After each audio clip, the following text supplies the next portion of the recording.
Hi అండి, welcome back to our channel.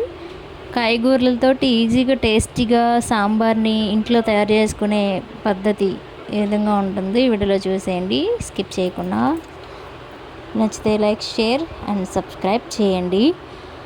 ముందుగా సాంబార్ కోసం లేత ఆనపకాయని తీసుకుని ఒక మీడియం సైజులో ఆనపకాయ ముక్కల్ని కట్ చేసుకుని ఉంచుకోండి. అలాగే ఉల్లిపాయలని స్లైసెస్ కింద కట్ చేసుకోండి. తర్వాత టమోటాలు ఒక 2-3 తీసుకోండి.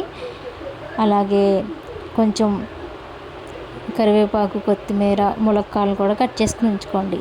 ఇక్కడ పప్పుని ఒక హాఫ్ అన్ అవర్ ముందు బాగా కడిగి 2-3 సార్లు ఒక హాఫ్ అన్ అవర్ పాటు నానబెట్టుకుని ఉంచుకోండి. చింతపండు గుజ్జు పెద్ద నిమ్మకాయ సైజ్ అంతా గుజ్జు తీసుకుని ఉంచుకోండి. తర్వాత ప్రెషర్ కుక్కర్లో ఒక 4 విజిల్స్ వచ్చే వరకు ఈ కందిపప్పుని మెత్తగా ఉడికించుకుని మ్యాష్ చేసుకుని పక్కన పెట్టుకోండి. వీలైతే పెసరపప్పు కూడా వేసుకోవచ్చు. తర్వాత బాండీలో ఆయిల్ వేసుకుని జీలకర్ర, ఎండుమిర్చి ఫ్రై చేసుకోవాలి. ఇలా ఫ్రై చేసుకున్న తర్వాత ఇవి కలర్ మారిన తర్వాత ఎండుమిర్చి బ్రౌన్ కలర్లోకి వచ్చింది. తర్వాత వంకాయ ముక్కలు, ఆనపకాయ ముక్కలు, ఇవన్నీ కాయగూరలు, కరివేపాకుతో సహా అన్నీ యాడ్ చేసుకొని ఈ ఆయిల్లో బాగా మగ్గనించుకోవాలి.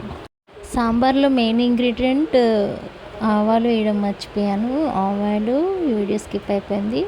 ఇప్పుడు ఈ ఆయిల్లో కూరగాయ ముక్కలు బాగా మూత పెట్టి మగ్గించుకోవాలి. మగ్గిస్తుండగా ఇలాగ 1 టేబుల్ స్పూన్ వరకు అల్లం వెల్లుల్లి పేస్ట్ని కూడా యాడ్ చేసుకోవచ్చు.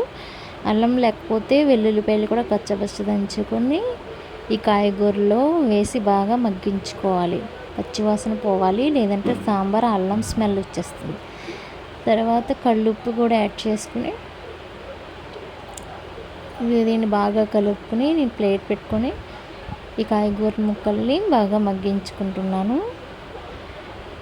ఇలా మగ్గించుకుని అడుగంటకుండా మధ్య మధ్యలో కలుపుకుంటూ ఉండాలి. ఇలా కూరగాయలు మగ్గిన తర్వాత ఇందులోకి 1/2 టీ స్పూన్ వరకు పసుపుని, అలాగే సాంబార్ మసాలాని యాడ్ చేసుకుంటున్నాను. సాంబార్ మసాలా ఘాటుగా ఉంటుంది కాబట్టి ఇక్కడ నేను పిల్లలు తింటారని కారాన్ని యాడ్ చేయడం లేదు. ఇక్కడ మసాలా కాయగూరలకి బాగా పట్టేంత వరకు కొంచెం ఫ్రై చేసుకున్న తర్వాత పప్పులో కొంచెం వాటర్ యాడ్ చేసుకొని ఈ కాయగూర ముక్కల్లో యాడ్ చేసుకున్న తర్వాత చింతపండు రసాన్ని యాడ్ చేసుకోవాలి. చింతపండు రసం మనం పులుపు తగ్గట్టుగా యాడ్ చేసుకోవాలి. ఇక్కడ సాంబారు మనం ఎంతైతే కావాలనుకుంటున్నామో అంతవరకు నీళ్ళు యాడ్ చేసుకోవాలి. మరీ చిక్కదనంగా లేకుండా పలుచగా లేకుండా ఉండేటట్టు ఉంచుకున్న తర్వాత కొబ్బరి తురుము, కరివేపాకు, కొత్తిమీర కూడా వేసుకొని ఫైనల్లీ ఉప్పు కూడా టేస్ట్ చూసుకుని బాగా మరిగించుకోవాలి. ఇంకా ఈ సాంబార్కి తాలింపు ఏమి అవసరం లేదు. ఇలా మరిగించుకున్న తర్వాత స్టవ్ ఆఫ్ చేసుకోవాలి.